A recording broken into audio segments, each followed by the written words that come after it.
El que em va motivar d'entrada va ser que jo estudio integració social. Aleshores, sempre m'ha agradat que seria la gent, els col·lectius vulnerables. A mi el que va motivar per a aquest projecte és bàsicament veure tota la realitat del Sàhara.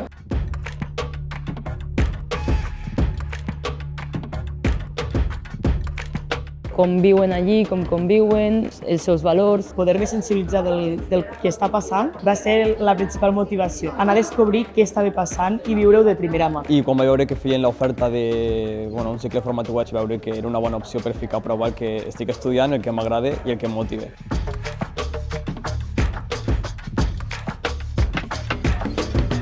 Sobre el Sàhara no tenia pràcticament informació o no tenia clar quin conflicte tenien. La veritat és que no coneixia gaire sobre el conflicte, però a mesura que ens han anat fent les formacions he anat introduint-me, també buscant pel meu compte.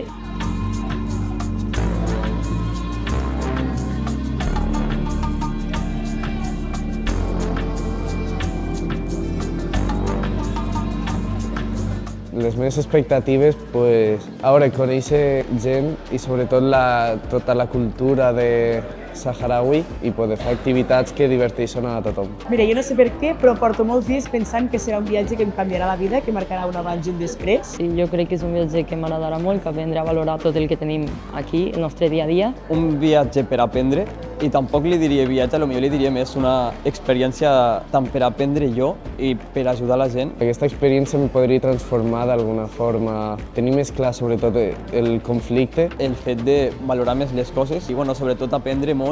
M'aportarà molts coneixements i que el que vull després és, si puc i dintre les meves possibilitats, és poder extendre tot el que està passant.